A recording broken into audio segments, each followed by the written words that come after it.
તેમજ પ્રોહિબિશનના ગુનામાં સંડોવાયેલા 2 ઈસમોની પાસા હેઠળ અટકાયત કરી રાજકોટ તેમજ ભુજ ખાતેની જેલમાં મોકલી આપ્યા હતા। શહેર પોલીસ કમિશનરની સૂચના અનુસાર શહેરના માથાભારે ઈસમો દ્વારા આવનારા ધાર્મિક તહેવારોમાં કોઈ અનિચ્છનીય બનાવ બને નહીં તે માટે સતત મોનિટરિંગ કરીને આવા ગુનેગારો વિરુદ્ધ હદપારી એટલે કે પાસાના પગલાં લેવાની સૂચના આપવામાં આવી છે।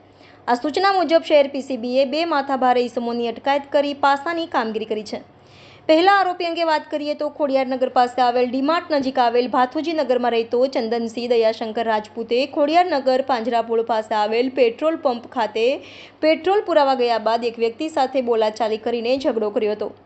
આ ઝઘડા દરમિયાન પંપના કર્મચારીઓએ મધ્યસ્થી કરીને ગાળો નહીં બોલવાની વાત કરતા માથાભારે ચંદને તેના 20 થી 25 જેટલા માણસોને બોલાવીને તલવાર અને પ્લાસ્ટિકના પાઇપો સાથે મારામારી કરી હતી અને પેટ્રોલ પંપના વકરાના 80 થી 90 હજારની લૂંટ ચલાવી હતી।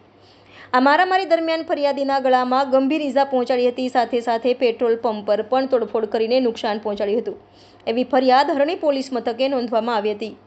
આ ઈસમ વિરુદ્ધ ગોરવા પોલીસ મથકે પણ મકાનમાંથી 50,000ની ઘરફોડ ચોરીને મકાન બહાર પાર્ક કરેલ 4 વ્હીલરને ઉઠાંતરી કરી હતી।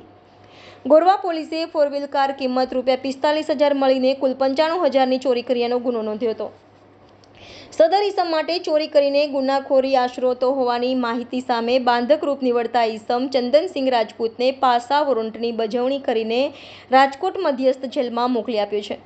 આ સાથે મકરપુરા 2, પાણીગેટમાં 3, વાડીમાં 2, ગાંધીનગર ઇન્ફો સિટી પોલીસ મથકે 1 અને પાદરા પોલીસ મથકે 1 મળીને કુલ 9 જેટલા પ્રોહિબિશનના ગુનામાં સંડોવાયેલા સંદીપ ઉર્ફે પુડ્ડો રાજુભાઈ રાજપૂત રહેવાસી બાબુભાઈની ચાલ યમુના મિલ પાસે ડભોઈ રોડની પણ પાસા હેઠળ અટકાયત કરી ભુજ મધ્યસ્થ જેલમાં મોકલી આપવામાં આવ્યો છે।